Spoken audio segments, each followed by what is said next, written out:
ওর ভাই যেই পথে গেছে আমিও সেই পথে যাব। এই জন্য আসলে মূলত আমি নিজের জন্য আসলে হুমকি ফিল করছি, কারণ আমি নিজেও ঢাকাতে থাকি, একা থাকি, আমি হলে থাকি, অবস্থান করি। এখন তো সবসময় তো আসলে সাথে তো কেউ থাকে না।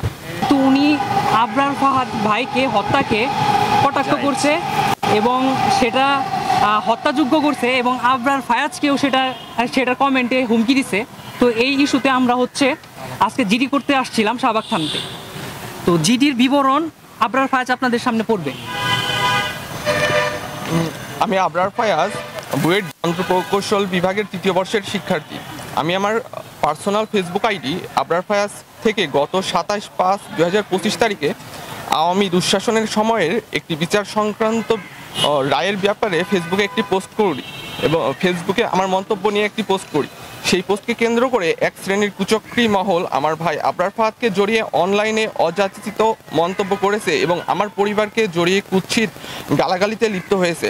শহীদ হওয়ার দীর্ঘ সময় পরেও আবরার ফাহাদ ভাইকে আবারও ফ্যাসিবাদী কায়দায় ট্যাগিংয়ের শিকার করা হচ্ছে এবং একই সাথে শহীদ আবরার ফাহাদের নৃশংস হত্যার বৈধতা উৎপাদনের চেষ্টা করা হচ্ছে।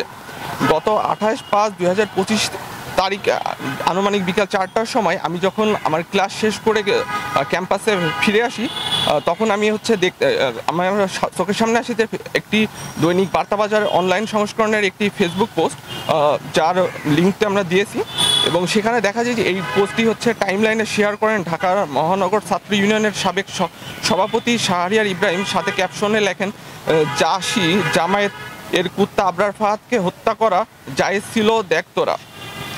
এবং উক্ত পোস্টের কমেন্ট বক্সে জনৈক ব্যক্তি, মূলত বার্তাবাজারের পোস্টটির কমেন্ট বক্সে নওয়াজ হোসাইন ফারদিন নামক এক ব্যক্তি কমেন্ট করে লেখেন, ভাই গেছে যে পথে সেও এইটুকুই, যা বুয়েট শিক্ষার্থী ও আবরার ফাহাদের ছোট ভাই হিসাবে আমার নিকট অত্যন্ত অযাচিত, আপত্তিকর ও হুমকি স্বরূপ বলে বিবেচিত হয়। একই সাথে আমাকে ও আমার পরিবারকে জড়িয়ে অনলাইনে প্রাণনাশের হুমকি দেওয়া হচ্ছে। আমি এই সকল বিষয় অত্যন্ত উদ্বেগজনক পরিস্থিতির মধ্য দিয়ে যাচ্ছি এবং আমি ও আমার পরিবারের নিরাপত্তা নিয়ে আশঙ্কায় আছি। এই জন্যই মূলত আজকে আমরা একটা জেনারেল ডায়েরি করেছি শাহবাগ থানায়।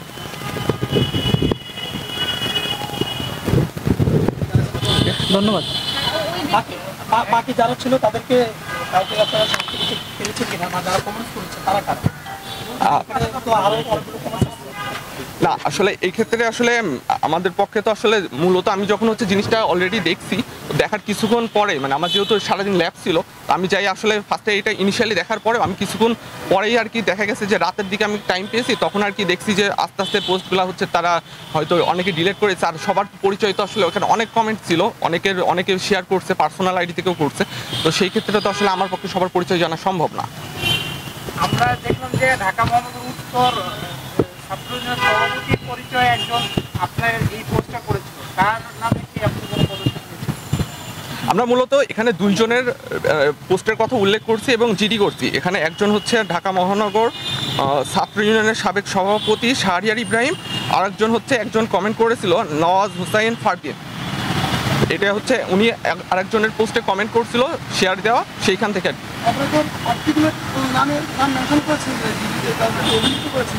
জি এই দুইটা নামের কথাই বললাম, শাহরিয়ার ইব্রাহিম এবং নওয়াজ হোসেন ফারদিন। ওনারা জানিয়েছেন যে পরবর্তীতে ওনারা যোগাযোগ করবেন এবং তাদের পরবর্তী পদক্ষেপ সম্পর্কে জানাবেন।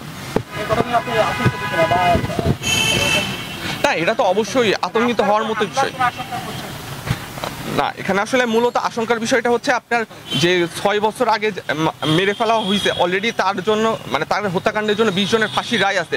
তারপরেও যদি তার হত্যাকাণ্ডকে বৈধতা দেওয়ার চেষ্টা করা হয়, আমি শুধুমাত্র আমার একটা ফেসবুক পোস্টের কারণে মানে আমার ভাইয়ের হত্যাকাণ্ড কিভাবে বৈধ হইতে পারে, মানে আমার মাথায় আসলে জিনিসটা কোনোভাবে আসে নাই। তো আবার একই সাথে সেখানে এরাও বলছে যে না, এই যে ওর ভাই যেই পথে গেছে আমিও সেই পথে যাব, অথচ মানে এই টাইপের জাস্ট আমি একটা ফেসবুকে একটা মন্তব্য করছি। মানে আমি তো এখন আমার তো ব্যক্তিগত জায়গায় আমি ফেসবুকে যদি একটা মন্তব্য করার জন্য কি মানে আমার ভাইকে হত্যা করা কিভাবে জায়েজ হয় বা আমাকে কেন ওইভাবে মারা হবে, এটা তো আসলে কোনোভাবেই মানে আমার মাথায় আসলে আসে না। এটা সম্পূর্ণ আসলে একটা মানে বড় কর্মকাণ্ড বলে মনে হয়েছে। না, আমাদের সাথে আসলে আমি বলি সবসময় আমরা আসলে কখনোই সবসময় হচ্ছে এই ধরনের ব্যাপারগুলো চেষ্টা করি যে কোনো রকমের রাজনৈতিক দল বা কারোর সাথে কোনো রকমের যোগাযোগ না করতে, এবং তাদের পক্ষ থেকে বা কেউ আমাদের পক্ষের সাথে যোগাযোগ করার চেষ্টাও করে নাই। যে হচ্ছে আবরার ফাহাদের মতো যে অতি শীঘ্রই মানে হচ্ছে কয়েকদিন আগে হচ্ছে স্বাধীনতা পদক পেয়েছে, এবং যার হত্যাকাণ্ড খুবই আলোচিত একটা ঘটনা, এবং আমাদের যে বর্তমান যে প্রেক্ষাপট সেটাতেও আসলে অনেক এই ঘটনাটার অনেক প্রভাব ছিল।